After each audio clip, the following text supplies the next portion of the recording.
اعوذ باللہ من الشیطان الرجیم بسم اللہ الرحمن الرحیم۔ السلام علیکم ناظرین، انفو ودانم میں میں سب دیکھنے والوں کو اور سننے والوں کو خوش آمدید کہتی ہوں۔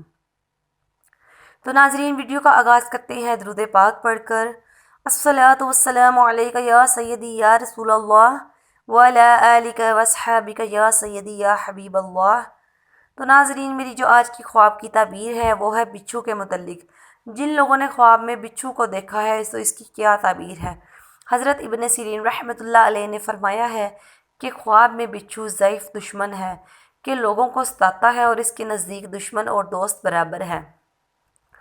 اگر خواب میں دیکھے کہ بچھو نے اس کو کاٹا ہے تو دلیل ہے کہ دشمن اس کو برا کہے گا اور اس سے رنجیدہ ہوگا، اور اگر دیکھے کہ اس نے بچھو کو مارا ہے تو دلیل ہے کہ دشمن پر فتح پائے گا، اور اگر دیکھے کہ بچھو کو مارنے کے بعد پھر بچھو زندہ ہو گیا ہے تو اس کا تکلیف دیتا ہے تو دلیل ہے کہ دشمن پر فتح پائے گا اور پھر دشمن کا مقابلہ کرے گا، اور اگر دیکھے کہ اس کے ہاتھ میں بچھو ہے تو دلیل ہے کہ وہ مرد آزاد ہوگا اور لوگوں کو پیچھے سے برا کہے گا اور لوگوں کو ایک دوسرے سے پھنسا کر فتنہ ڈالے گا، اور اگر دیکھے کہ بچھو کو پکا کر یا بھون کر کھایا ہے تو دلیل ہے کہ اسی قدر دشمن کا مال کھائے گا۔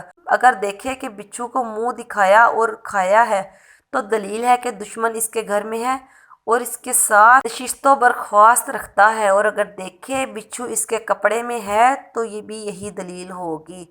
تو ناظرین، یہ تھی بچھو کے متعلق خواب کی تعبیر۔ اس کے علاوہ کوئی بھی تعبیر جاننی ہے تو ہمیں کمنٹ کر کے ضرور بتائیں۔ ہمارے چینل کو سبسکرائب ضرور کیجیے تاکہ میری آنے والی ہر ویڈیو آپ تک پہنچ سکے۔ اوکے ناظرین، اپنا خیال رکھیے گا۔ اللہ حافظ۔